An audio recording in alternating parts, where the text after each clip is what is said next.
You can't see those there, can you? No, but even if you hold them, it's fine. Okay, well I thought if I so did don't worry. how I'll change them. Cool. Okay. Off you go. Action. So, what would you put in room 101 so we could get rid of forever? I don't know what do you reckon, Rick? He's off. What would I put in room 101? That's something I get rid of forever. I don't know really. That's a tricky one. Half the grid. Yeah. Make life a lot easier. I don't know. I'm pretty happy with most things in my life. If there are issues, I'd rather try and get over them than just hide them away. Excellent. Okay. What was your favourite Olympic moment from the summer?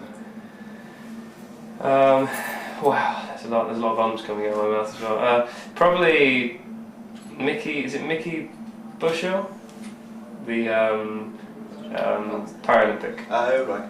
guy who's does 100 meters and all different sorts of distances on the track.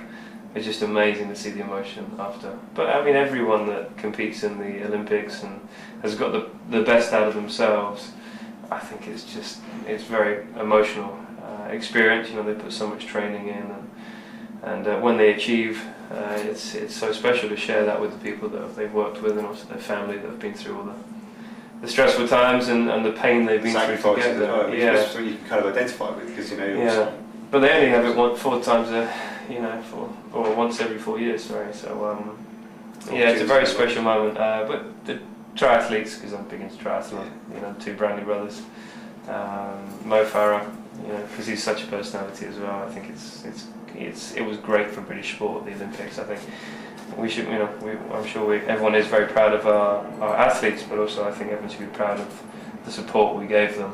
Watching the Olympics, I wasn't there, but to see the support for the athletes, the British athletes, but also every athlete was phenomenal, and for me it was the best Olympic Games because of that.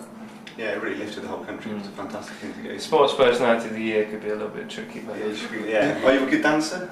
The best. Excellent. I mean, yeah. If you could do any other job, what would you do? Dancing. Singing maybe. I'm very good because I've got a Japanese girlfriend, so karaoke is a big thing in my life. Practiced. So yeah, I think I'm pretty good. No, I've got a lot of friends that are very good dancers when they go to a nightclub, but is that good dancing or not? I don't really know. Just about stay on their feet, so I don't know if it's balance or if it's luck more than judgment. Would you ever want to travel into space? Yeah, but I'd like to come back down in a spaceship rather than jumping out. You don't fancy the wingsuit or anything? No, so that's something I wouldn't want to do. And no, but yeah, of course, I'd love to go to space. But the problem is for me that because of motor racing, I wouldn't feel comfortable not being in control. Being, you know, when you fly, obviously, you know, they spend a lot of hours flying. Whereas a passenger plane or ship that would take you to outer space, I wouldn't be happy with going early on because it's obviously quite new.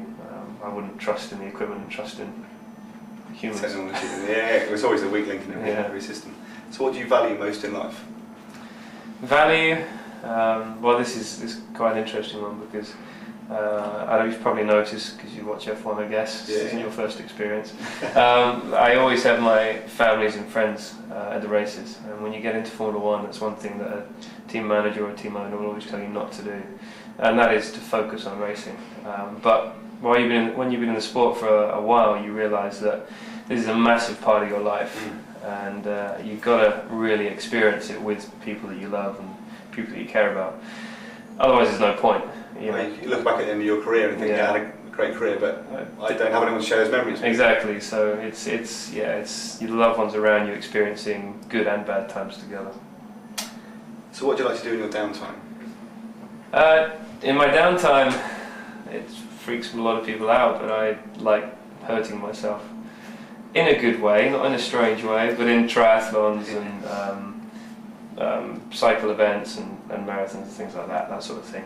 So for example, this week before Abu Dhabi, I was in Dubai, did a 31.5k run around the Dubai racing circuit, training for a marathon. And then I might spend 4 hours on a bike the next day. I didn't this week, but that's the sort of thing I would do because I enjoy training, I enjoy pushing my body, and and it's also just great to get away from this sport. You need to get away from it to really enjoy the sport. So I go out for 4 or 5 hours on the bike with my friends, and it's a lovely experience, and you get to see quite a lot that you wouldn't normally in a car. Absolutely. So what home comforts do you miss when you travel? Probably family, that's one thing. I have quite a big family, so quite a few of my family come to the races, but not all of them. So my sisters only come to a few a year, my mum also, so that's something you definitely miss, is family time.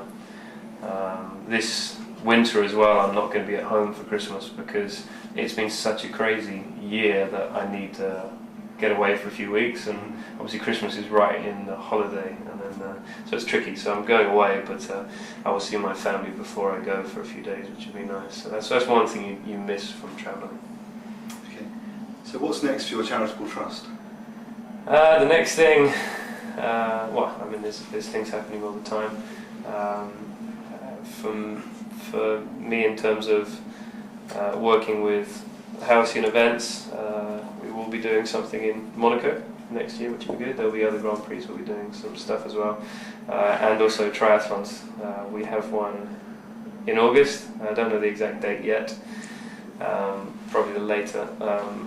So I think it'll be the third weekend, probably in August, that we're going to do a triathlon like I did this year.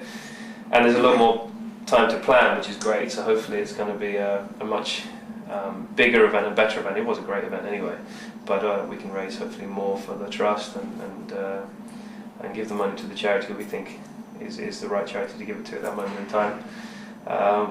We also might try and do other triathlons around the world, not just in the UK. So maybe like a race series or something. Yeah. I mean, there's a few people that are interested in putting on a triathlon race for us, which the funds, the earnings from the event will go towards the trust and then onwards to a charity. Excellent. So what 3 things in your life could you not live without? Physical things. Formula 1 car, that's one thing. A telephone, to phoning home and keeping in contact with people that I don't see as much as I would like to. And probably either running shoes or a bike, to keep fit and to enjoy myself away from racing, and also to keep fit for racing. Yeah.